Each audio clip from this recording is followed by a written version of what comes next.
अस्सलामु अलैकुम वरहमतुल्लाहि वबरकातुह। पूरी वीडियो ज़रूर सुने। कुदरत का ये कानून है कि जो चुप रहेगी जुबान खंजर लहू पुकारेगा अस्सी का। अगर आपने हमारी खामोशी और हमारी खामोश सदाओं को सुना होता तो आज आपको इस मंच पर से ऐसी खरी खरी बातों को सुनने का मौका न मिलता।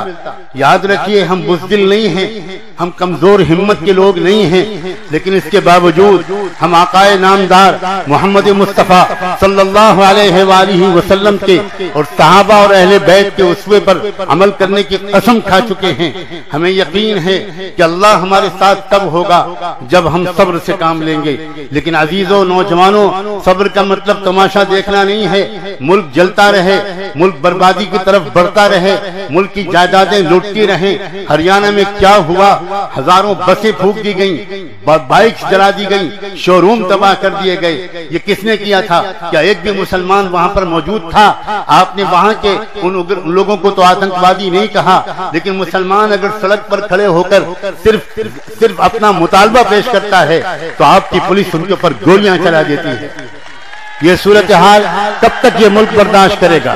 कब तक? आखिर ये मुल्क जिंदों का मुल्क है। आखिर इस मुल्क का एक माजी है, इस मुल्क की एक तारीख है। इस मुल्क में महात्मा गौतम बुद्धा पैदा हुए, वो किसी से नहीं डरे। इस मुल्क में महावीर जैन पैदा हुए, वो किसी से नहीं डरे। इस मुल्क में की जमीन हर कुछ दिन के बाद जियालों को पैदा करती है। हम नहीं चाहते कि ये मुल्क खाना जंगी का शिकार हो। हम all India Muslim personal board की तरफ से अब भी हुकूमत से कहना चाहते हैं कि असली एजेंडे पर अमल करें, महंगाई को खत्म करें, काले धन को वापस लाएं, दस्तूर से छेड़छाड़ मत करें, कॉन्स्टिट्यूशन को बदलने की कोशिश मत करें, सेक्युलर और डेमोक्रेटिक फैब्रिक को बदलने की कोशिश मत करें। सेक्युलर कॉन्स्टिट्यूशन को बदलने की कोशिश से सिर्फ मुसलमानों का नुकसान नहीं होगा, सिर्फ क्रिश्चियनों का नुकसान नहीं होगा, सिर्फ सिखों और बुद्धिस्टों का नुकसान नहीं होगा, सिर्फ SC ST और OBC के लोगों का नुकसान नहीं होगा, उस अजीम मुल्क का नुकसान होगा जिसका नाम भारत है, उसका नुकसान होगा।